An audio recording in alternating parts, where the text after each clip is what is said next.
Hello, I'm Marc Sumner, host of the Channel Chat podcast show, and today I have the pleasure of Kelvin Lee, the CRO of XMA, in the studio. How are we doing, Kelvin? I'm really well, thanks, Mark. Lovely to be here. Thank you for coming into the studio. I've chased you for a few weeks now to get you in, so thank you for turning up. Kelvin, normally when I get someone in the studio, I look through their LinkedIn profile, I scour through, and I pick out a couple of points around it. And with you, there is a really interesting one, an interesting story, because I was looking at your LinkedIn profile today, and you actually started in the building trade, in procurement. I did. Not exactly the typical route for a CRO of a top reseller in the UK. So what the hell happened there? How did you get into procurement? So I got in construction after school, did all right at school, went to sixth form, didn't really enjoy it. Had a cousin in the construction trade, said, come give this a go. On an apprenticeship, so I actually did my qualifications, got a degree in construction management, so it wasn't procurement first, it was project management. Building some schools, hospitals, large construction sites. Absolutely loved it. Thrown in the deep end very young, working for a private construction business back then, but as part of that role you did your own procurement.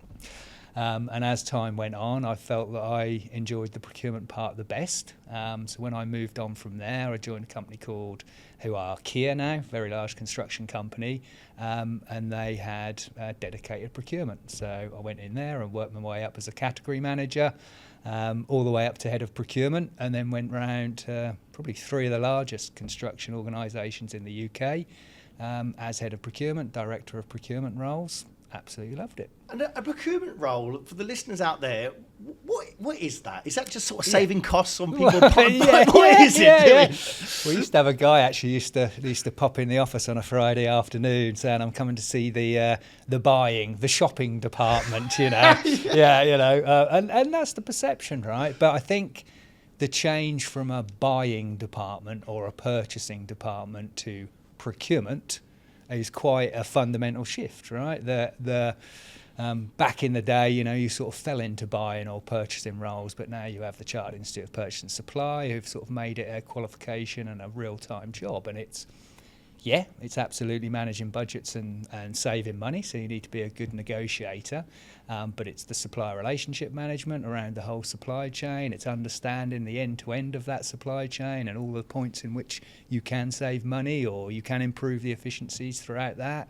It's working with every department in the business and understanding what they do and potentially how you can come to a better solution from them, whether it's saving money, whether it's getting a better service. So it's everything, right? And many boards now will include the procurement director in a lot of large organisations because they see the real benefit of them. And then you moved on because you got a job at Crown, wasn't it? Yeah, Crown Commercial Service. So give us a bit of an overview of that. So at the time, the organisation I was working for was called May Gurney, big civil engineering company. They were acquired by Kia. I did a role there, but as with any acquisition, I could see it probably wasn't going to work out, probably wasn't going to get the top job, so I decided to move on.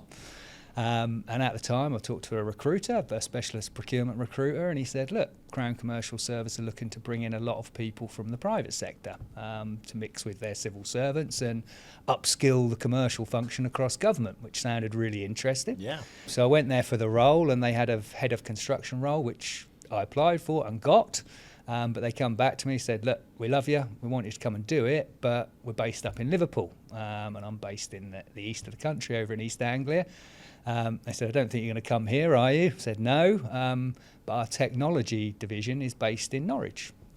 Would you be interested in going over there? And we have a role for you, which was the head of software, which a guy coming from construction, right? The head of software. What is this? What is software? So done a bit of research, thought, yeah, this might be interesting. We'll go over and give it a go. And it was an amazing role. I had a team of probably 10 young, bright things that understood software inside out. They had their Microsoft, Oracle, SAP qualifications. What they didn't have is leadership. What they didn't have is that commercial acumen, I would call it. So it was really a leadership role around that software team, and enjoyed it. We got them G'd up. We got a great team environment going. We did one of the biggest deals in government. We did the XP, Microsoft XP support contract across government. Saved about 25 million quid. Clearly, all eyes were on Francis Maud back then, who was the MCO. Come and shook my hand, said thank you very much. Do you want to do more?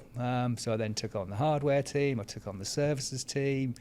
We delivered some of the biggest frameworks that still exist today: technology products, technology services. Yeah, and loved my time there. You know, it was a great time. But with that experience, was there any apprehension of going into a department doing software when you've come from your background and thinking, actually, the team know more than me about this? You know, was there any apprehension about taking the job? I don't think so. I've always seen that leadership skills can be applied across industries, cross verticals. So it was a leadership role. It was a procurement leadership role rather than you need to be a software specialist. But there was a bit of apprehension because the guys I was interviewed by after I was offered the role, they wanted to do an interview over in Norwich, were all software experts. They were asking me questions, about, cloud software, licensing agreement, all of this stuff. So there was a little bit of apprehension, but within a couple of weeks we were in there and getting things done, which was great. Yeah, which was great. Did you have any apprehension in terms of, I'm going into, it's procurement, but you're going into an industry that you don't know nothing about?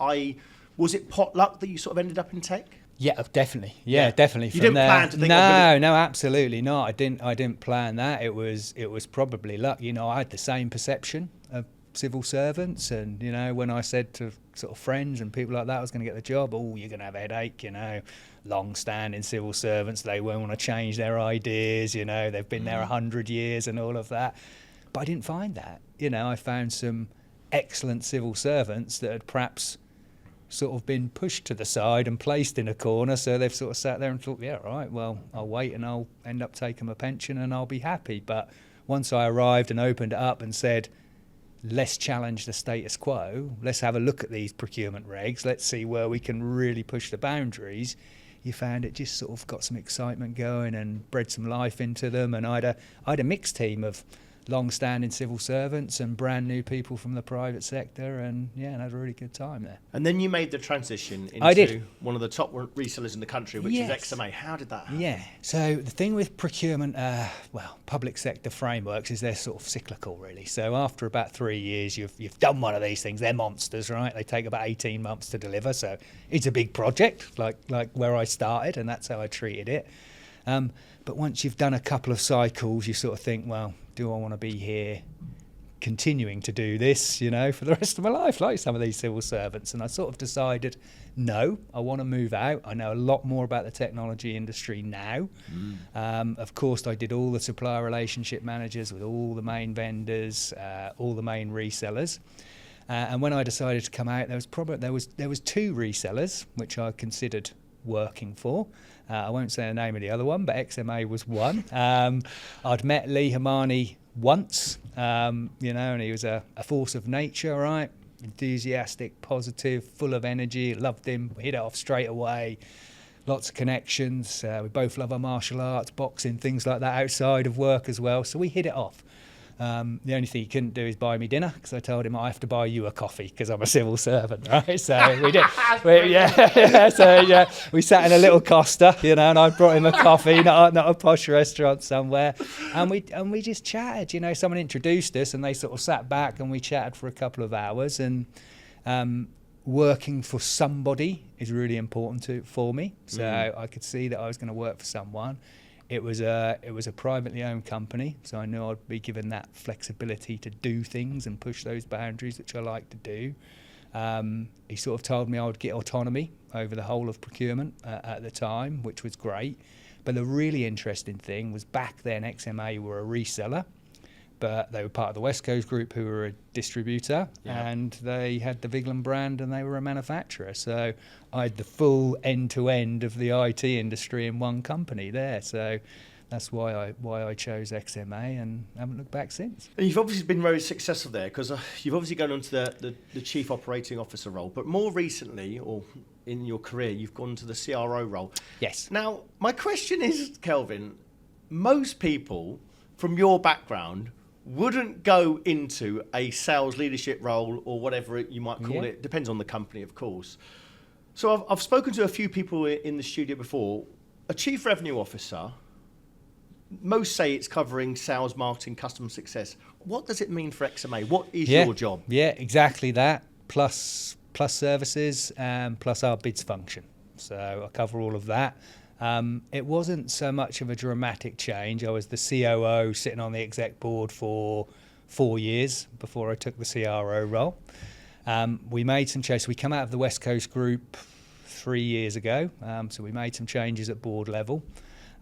Lee sort of took responsibility for sales because that's his background, whilst I did the COO role. But gradually, I was taking more responsibility. So I took on the services division, which is half of our workforce. I was running the bids function, so I was involved with salespeople, signing off on tenders commercially. I worked really closely with the commercial director at the time. And so it wasn't a massive transition. The difference was the sales bit.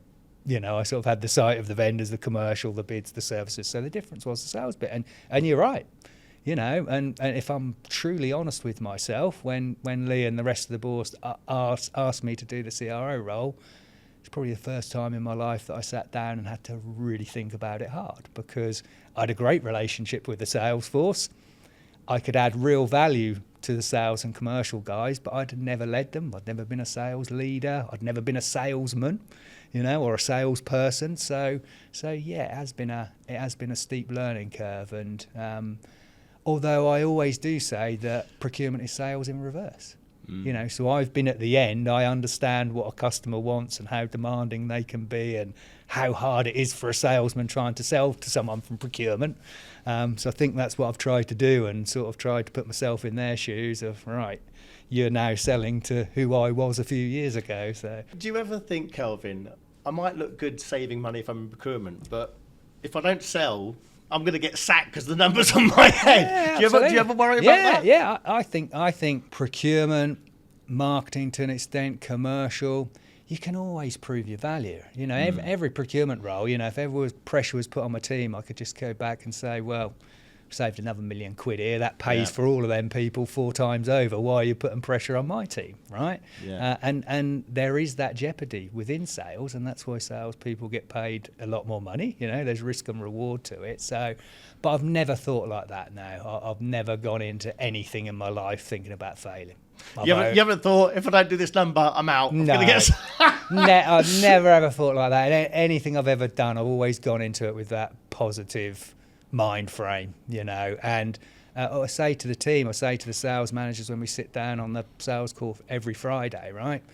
If we're not hitting the number, how can you demonstrate that we're still adding value? Are we still doing our customer meetings? Are we still engaging with the vendors? Have we still got a good bid win rate? Are we doing all the things right? And is it just the market that's affecting the number right now? So, and that's how we approach it. And it's been tough, right? I've probably come into, Lee reminds me, right? I've took the CRO role in the toughest time for a public sector reseller. With probably the fewest amount of salespeople we've ever had through costs and efficiencies and stuff like that. So, but it's a challenge, right? Absolutely, absolutely. Now, in your experience, Kelvin, what's been the toughest part of the job, i.e. bringing different teams together, whether it's procurement, sales, marketing? Yeah. How do you bring those teams together and drive revenue? Yeah, that's why I've taken the role, because it was a bit disparate. We used to have 8 people that sat on the XMA board. So you had a lead for marketing, lead for commercial, lead for sales, lead for service, lead for operations, and everyone had their own objectives, right, that they wanted to achieve, and it was really hard to pull it together. So when we made the changes at board level, I said to Lee, right, here's a chance, right? Let's put everything under one leader, whether that's me or somebody else. So did you say that, whether it's me or someone else? Yeah. You're quite open. Oh, absolutely. Yeah, absolutely. Me or someone else, I will have a good crack at it and give it my best shot, and I don't tend to fail at much. So let me have a go at it. But if not, let's get someone else in to do it. And we now have bids from the very first opportunity right through to sales operations, who are making them deliveries all under one leader, right? And that's what I've tried to do, bring people in that want to be part of that, try to create a culture of it's not them against us, it's not procurement against sales, it's not commercial against sales, we're all trying to achieve our revenue and GP objectives, right? And let's just go in that one direction. But At the same time, one thing I think we were losing a bit of focus on, being blunt, was our customers. Right. You know, the market's tough. Costs are still maintaining, even though, you know, margins are getting squeezed. So at the same time as sort of internally restructuring and bringing all of this together, let's not forget there's a customer there, right? Because when we come out of this and these customers have got money to spend, we want to be front and centre, and I want to show that we've given them a great, you know, service throughout the tough times. Kelvin, have you ever had to sort of balance your mindset or change your mindset? And what I mean by that is procurement, cost saving, salespeople want incentives, want to earn more money.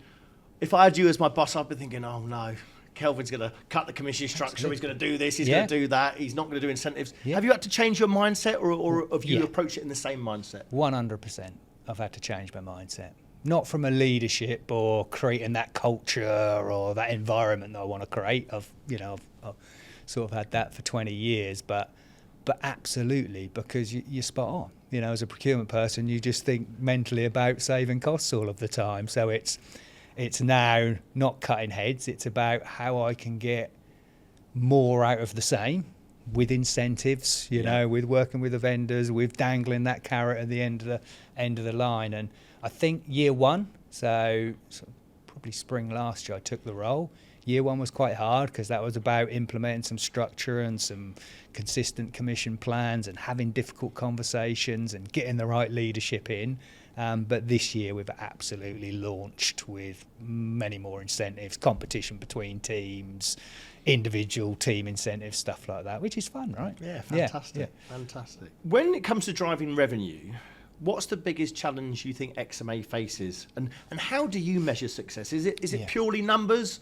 Kelvin's doing a great job because we're hitting the number, or do you take a broader view because you've come from a different background? Yeah, definitely a broader view. So all of my sales managers will have a set of objectives, business objectives, alongside their target, and I'll pay them 50% on their target and 50% against those objectives, exactly the same as me, right? Because as much as we'd like to think that we're in complete controls of our markets and our customers, public sector certainly you're not, right? And through those COVID years, although the world was a horrible place, we absolutely smashed it out of the park, right? Because them customers had money and they needed to buy stuff quickly, and we were a reputable supplier sitting at the end of that, right? But post-COVID, 80% of our business is public sector. The squeeze has been put on, you know, and we're not coming out of that yet. It's been tough.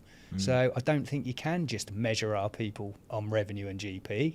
Of course, it's the most important things, certainly the GP, but we've had to measure them on their behaviours and their leadership skills and other things as well. So that's been really important. But as we say, Mark, we are a business at the end of the day, and ultimately we need to make money, right? Absolutely. So it'll always come back to that. Absolutely.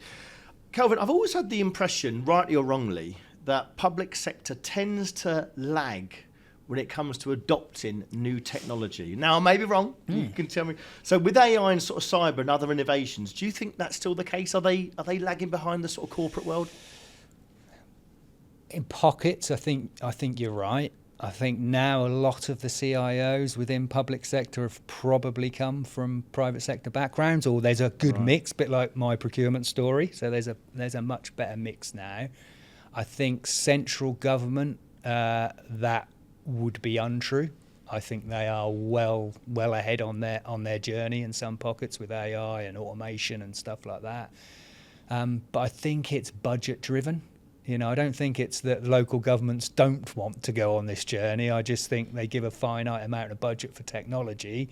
Ultimately, they have some end users, and probably the easiest thing to spend that on is devices, you know, and keeping the Wi-Fi infrastructure up and running. So I think if the budgets return, and I'm hoping that in 2025 and beyond, I don't think there's any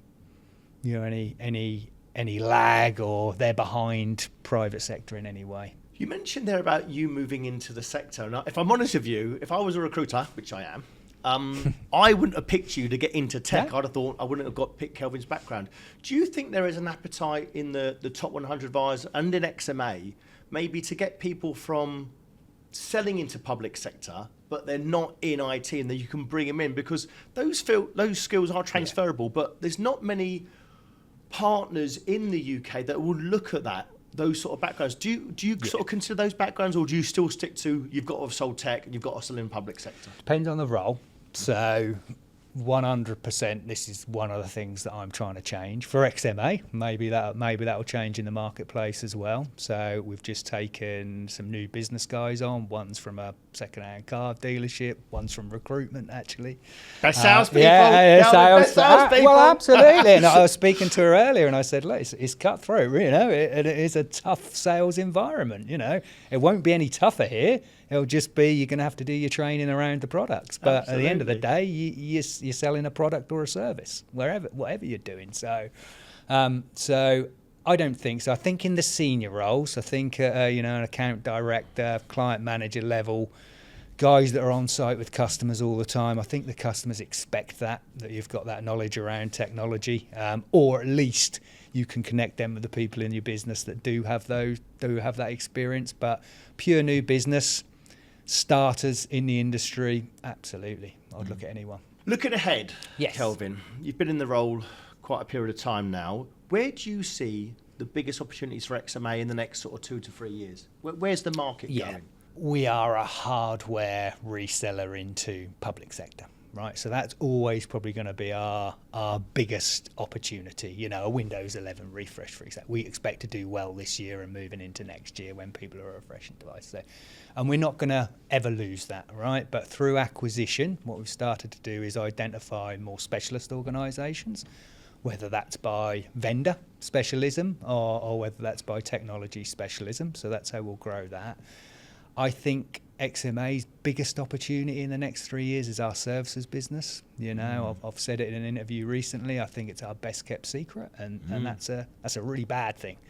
By the way, we have some amazing customers, amazing case studies. I probably shouldn't say this, but we deliver a service more successfully than we deliver a laptop, right? Sometimes it's really hard to deliver a laptop. It has to come all the way from China to a local council, in East Anglia, for example. That's quite tough, right? But service is repetitive. We can use our technology. We have great people. You're engaging. You can solve problems. So we have a £30 million revenue service business already. So, and we have 3,000 customers, right? And we're probably only selling that service into a tenth, if that. So that's a huge opportunity for us. And we'd like to do more in the private sector as well. We need to de-risk our business a bit. I'd love it to be more 60-40 rather than 80-20 public sector, but that'll probably have to be done through acquisition, right?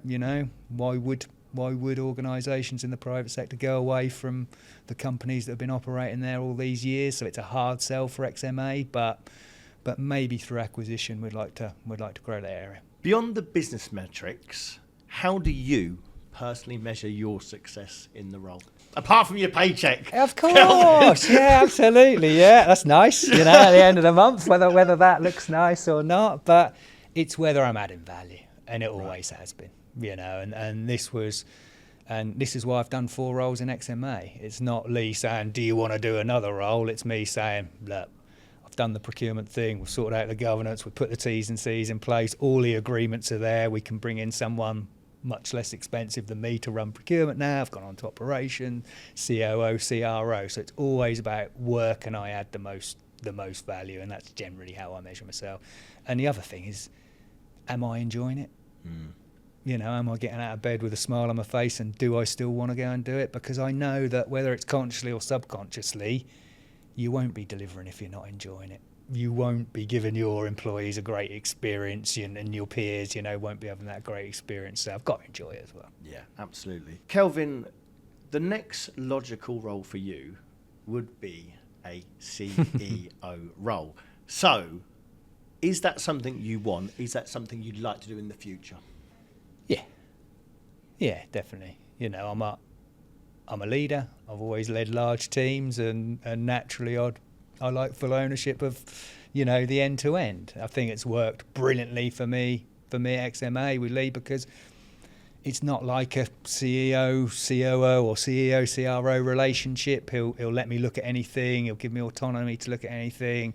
You know, a CRO, for example, probably wouldn't get as involved as I do in acquisitions or the strategy around acquisitions. So I think the reason I want to do it is because I've been given that experience of XMA to see what it's like, and I've done a hell of a lot of it. Like you say, that'd probably be the next step. So yeah, I think absolutely. So watch out, Lee. You've got to go to chairman now. You're made redundant, Lee. Oh, that'll be funny. Well, good luck with your career with that. The one thing I wanted to find out from you in the last couple of questions was, in 2025, in your opinion, and don't say XMA, someone outside the market, who's the one to watch? Who's the company do you think will do really good things in 2025? From a vendor perspective. Could be a vendor, could be a partner or competitor, could be an MSP or distributor. I'm going to admit, I love this plug, but I'm going to meet Halo on Friday, the ITSM organisation. You've probably seen them in the F1 and they sponsor Ipswich Town. So a much smaller competitor to the likes of ServiceNow, so IT service management tool, and they're privately backed. I think they've got a great product. I think that certainly in the NHS, you know, I've read their strategy, and most of them have been told you need to implement an ITSM tool. I think ServiceNow is great, but they're going on a different journey to full ERP, and that just sounds expensive to me. So I think Halo's a great option for organisations that perhaps can't afford things like ServiceNow. So yeah, I've got a keen eye on Halo moving forward. That's a good one to watch. My last question, Kelvin, and it's a bit of advice for the channel of someone who would be in a similar position to yourself. So what advice would you give someone who's in another industry, they may be in procurement, they may be in a different sector, that like to get to the role that you're in, or hopefully a future CEO that you're going to be? How do they get from there to there? What's been your secret? Seize the opportunity, right? If you see that opportunity come past you. I think when I started out, it was almost, if you didn't have 20 years experience in a certain role, you know, your CV would have been sifted out. I think now, what I would be looking at as an employer, have you got the right characteristics? Have you got the right attitude? Could you work within this team? We can teach you the products and the technologies and things like that, but are you willing to go and give it a go? You know, are you willing to go and give it a go? And if it doesn't work out, dust yourself off and go again. And that's why I moved. Every 3 years, I moved organisations. You know, me and Lee joke, I've been with XMA 8 years now, but before that, I never stayed anywhere longer than 3 years. I loved everywhere I worked, but I just wanted to take on that new challenge. And I think now if I see someone's CV and it sort of shows, you don't want it showing 3 months in each role, but if it's showing 3 years and they've progressively either moved within their organisation or taken a chance on something else out of their organisation, if they fail, that's not a negative for me. That's just more experience. Come back, dust yourself off, go again. So yeah, just take the opportunity if it arises. Kelvin, you've been a great guest. Thanks very much for your time. Thank you.